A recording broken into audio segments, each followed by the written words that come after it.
Hi, it's Gene, retired in Mexico, and we ask one question on this channel, which is, do they write them and sing them like they used to? Now, a lot of people, young and old, they think the old music is better, but I'm not so sure. Now, hopefully, I got a brand new microphone, and hopefully it doesn't drop out like it did on the first video I used it on. But we're going to continue our series today of my favorite albums from 2005. So we already counted down 30 through 21. If you haven't seen that video, check it out. And now we're going to do 20 through 11.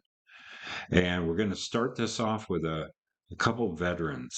And we'll have some new music in here, don't worry. But number one on my list here, and let me bring up my spreadsheet. So for I'm a huge Van Morrison fan. Just love him, and I thought maybe we weren't going to see any more albums from him because there's been some diminishing returns. But in 2005, he put out this album called Magic Time, and this is so well recorded and so well performed. It starts off kind of super safe, kind of adult contemporary, a song called Stranded. Not my favorite song on the album, but you get some covers of some classic songs and then a bunch of new originals. And there are songs like The Lion This Time and Just Like Greta that are really nice originals. Some things that echo back to his older days, a song called Gypsy in My Soul. And yeah, I just love this. But it's got a little bit of that contrarian, cantankerous Van Morrison on here too. Check out some of these song titles. There's a song called Keep Mediocrity at Bay. That's a lovely title. I love that. Then you have a song called They Sold Me Out, one called Carry On Regardless. So you got that. We used to use the word ornery back in the day, and yeah, he's got some of that mood on here, but his voice is in fine form. The playing is top notch.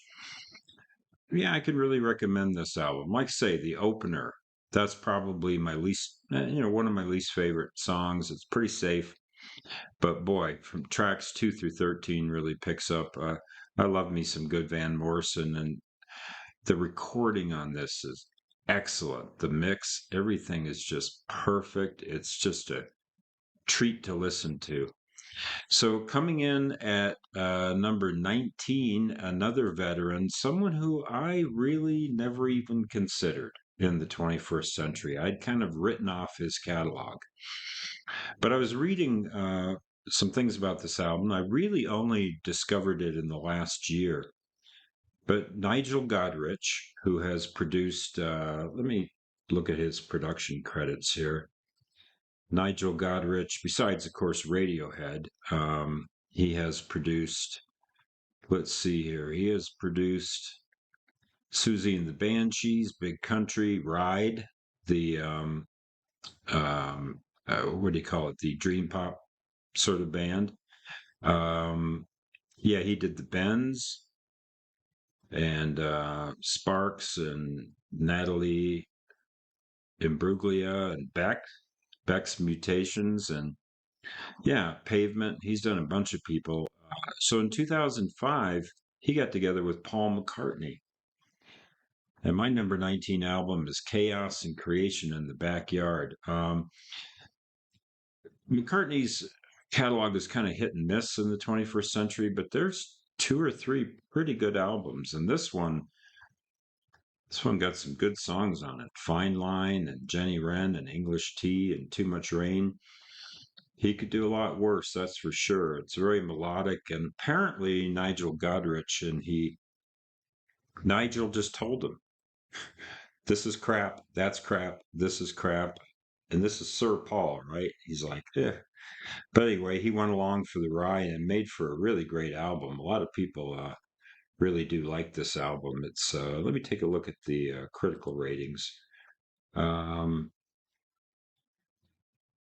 yeah, it was top 100 album on Rate Your Music and 4 stars, All Music, 78 on Metacritic. So, not everyone loved it, but there's a lot of fans of this album. So Number 19, Paul McCartney. Now, number 18, we do all sorts of things on here: anthologies, live albums, and international music. I'm a huge fan of international music. I've been going to concerts since the early 80s of international bands. And this is by a band called Kanono Number One from the Congo, the Democratic Republic of Congo, way down in the southwest. So some of the people were from Angola.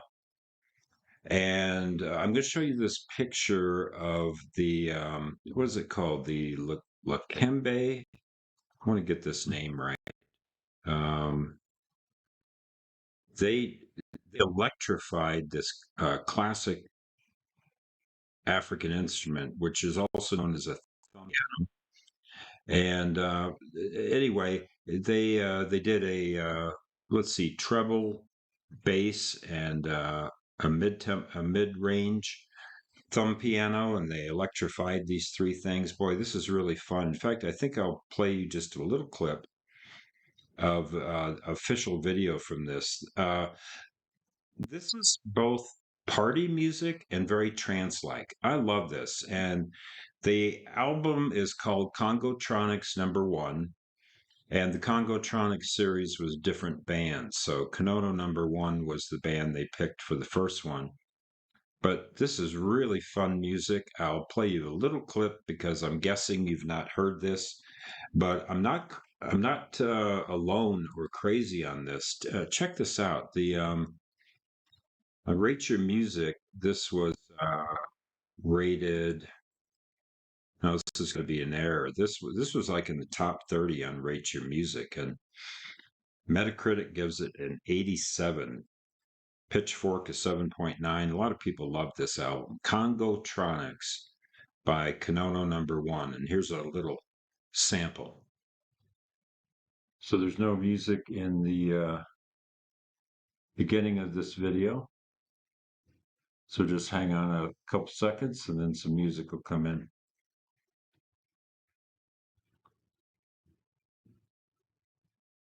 Four minutes and 12 seconds. So we'll just play a little less than a minute. It actually came out in 2004, but 2005 internationally.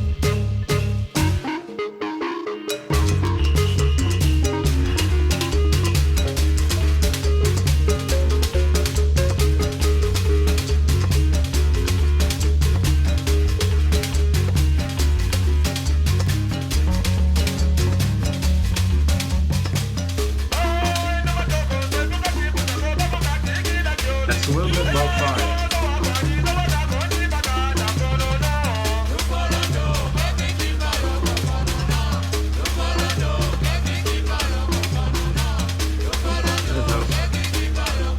Tone pianos when they come in. So unusual.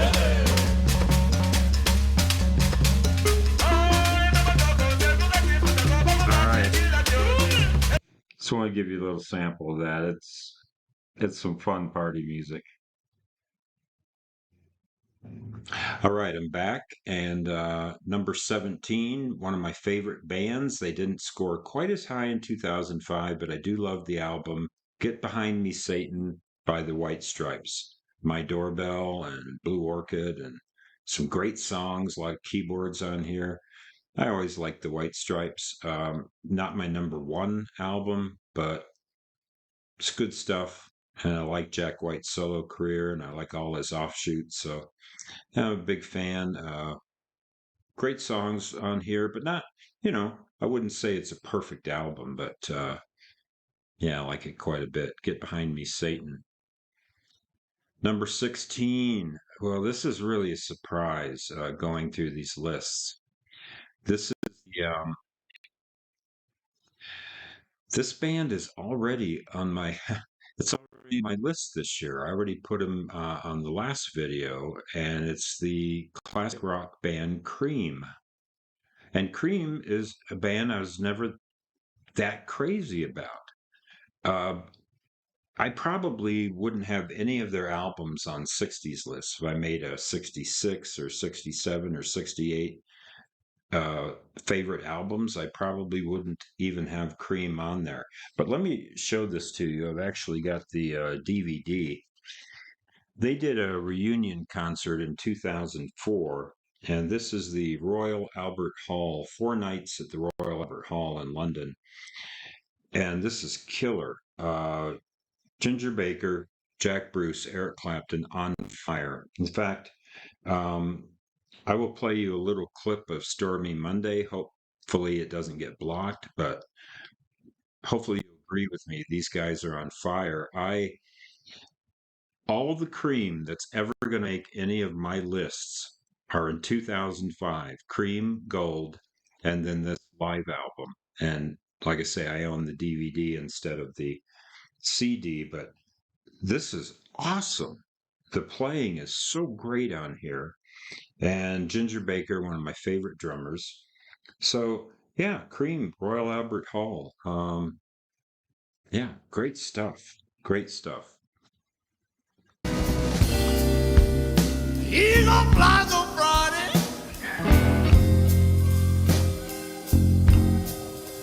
Saturday I go out to play.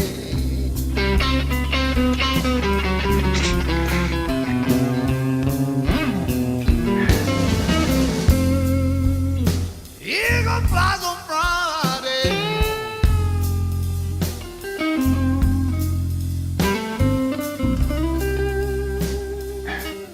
Saturday I go out to play.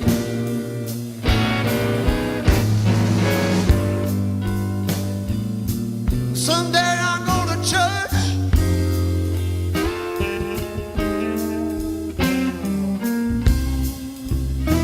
When I kneel down and pray, this is what I say. Lord have mercy.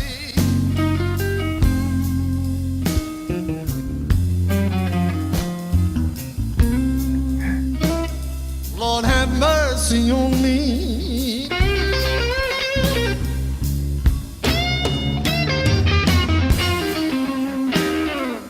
Lord have mercy.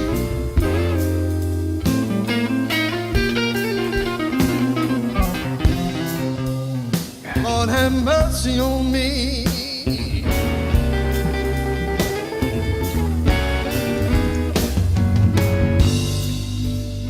Just trying to find my baby. Won't somebody send her home me?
So that is, of course, a cover of the old T-Bone Walker song from the 40s and 50s. And yeah, Clapton shredding, just love it. I know that was a long clip, but it's just awesome.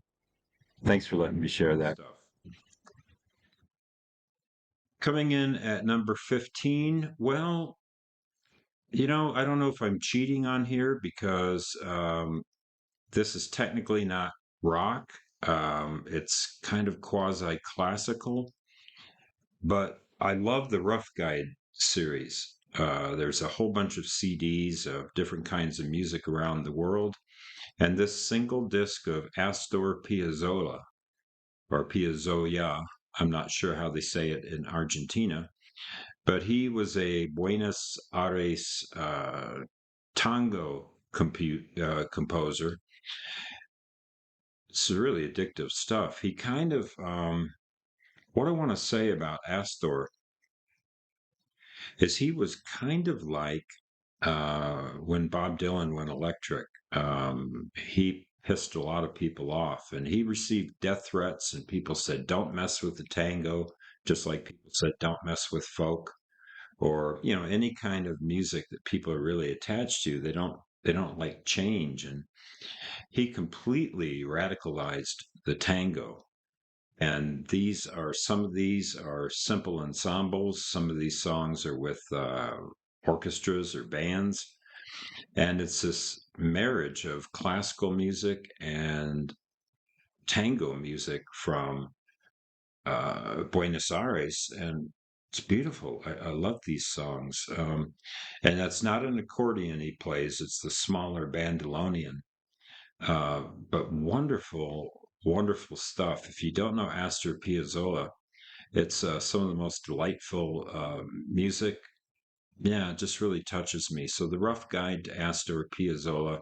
I own it somewhere in this house, and I was looking for it so I could show it to you, and I cannot find it. I'm not sure where it's at. I do have a database I can use when I get desperate. All right, number 14. Now we're getting into some more new music, and this is Gorillaz, one of my favorite bands of the 21st century, Demon Days. 5 stars on All Music. Yeah, it's a great album. I think the only reason it's not a little higher is the singles are great and deep tracks are good. So it makes for a really good album. But I kind of prefer a lot of the singles. But yeah, you've got. Let me look at those tracks again because I want to get these titles right.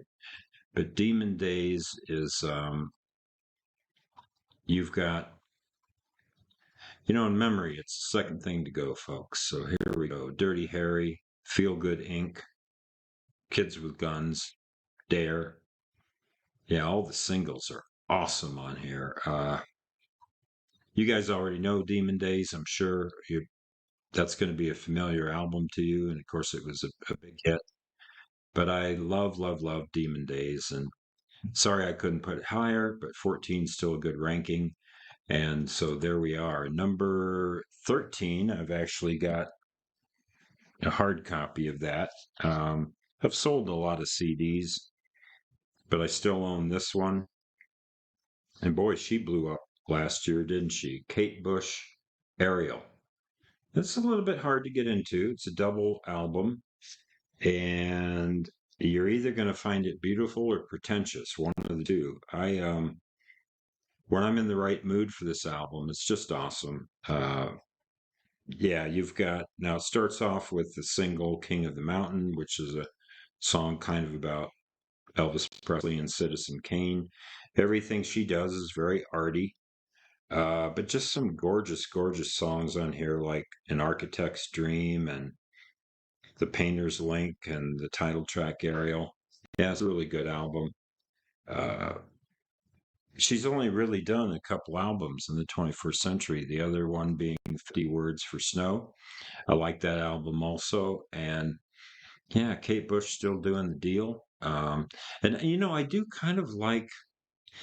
I really liked an album of hers called The Sensual World, and I was thinking, why do I like that album so much? Because I kind of like it more than some of her early stuff. And I think I just like when her register dropped. Her voice is deepened. She can still sing high, but not quite those super high notes when she was a very young woman. And I like the mature voice of Kate Bush. She also did, a live album in the 21st century, which is terrific. It was her comeback. She hadn't toured in over 30 years, and she did those shows at the Hammersmith, and it's a great album too. So I do like what she's doing in this century. Like I say, really only three albums of new, well, two albums of new material and one live album, and then I think the director's cut was in the 21st century too. Those are re-recordings. So Ariel by Kate Bush. Tripping on my words today. Number 12. It's the guy that doesn't get a lot of love. I'm a huge Roky Erickson fan. You guys might not know Roky Erickson. He founded a band called the 13th Floor Elevators, which was a psychedelic band out of Texas. Played alongside an early version of ZZ Top when they were called the Sidewalks. So there was a little scene in that town. And then he went solo, and he is so weird. He is so weird. It's a cold night for alligators. It's a wonderful song. The the two-headed dog. These are great songs. I love them. And he's kind of a cult figure. He died about 3 years ago, and there's a whole story. There's a whole documentary on him. Just love Roky Erickson. Maybe I'll play just a little snippet of something like The Creature with the Atom Brain or one of those great songs. So let me just pause here for a moment, and we'll give you just a little snippet of what Roky Erickson sounds like. But this double disc it's awesome. Um, Here we go.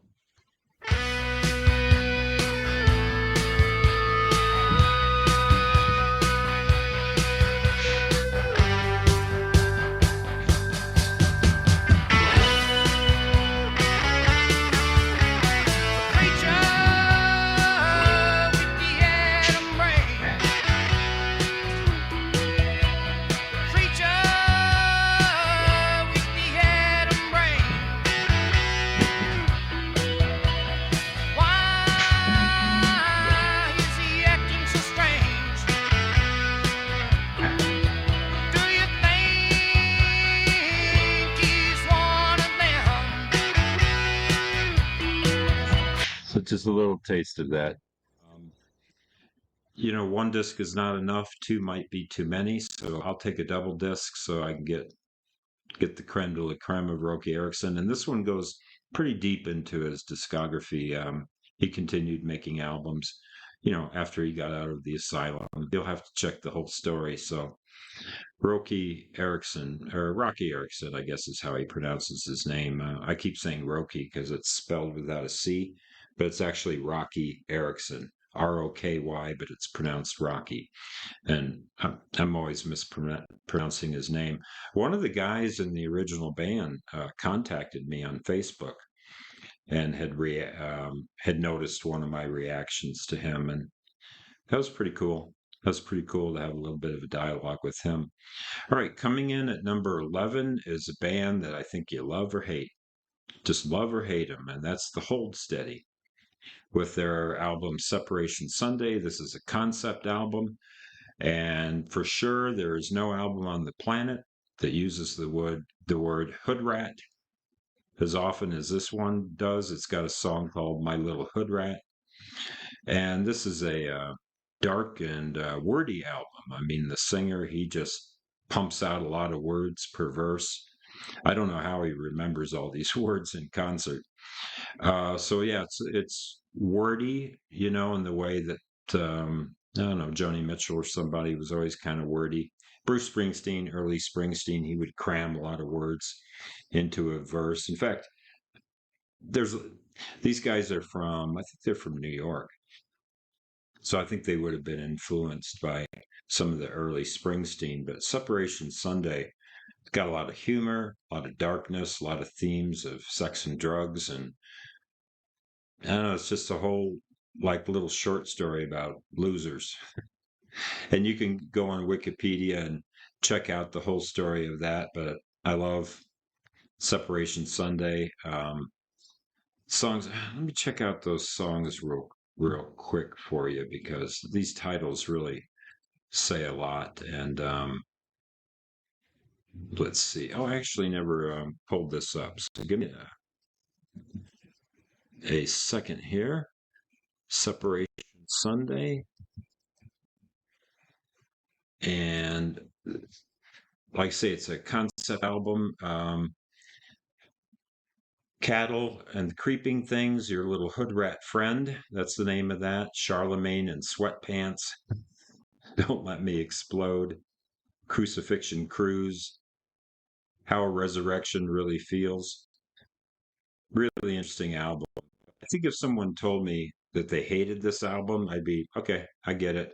But for me, it's just a really fun update of sort of that early Springsteen thing, but with some post rock vibes, and it's really cool. So a,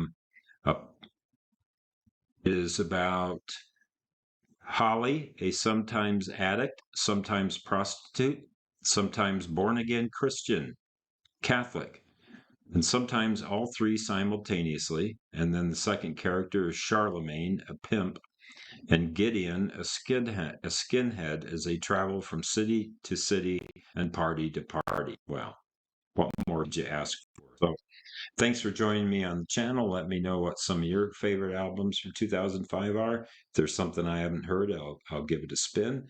And yeah, I love doing these lists. They don't do quite as well as the reactions, but this is great for me to go through these years and really do this. So anyway, hang in there. We'll do 10 through 1 on the final video. And as we say here in Bonita, Mexico, buen dia.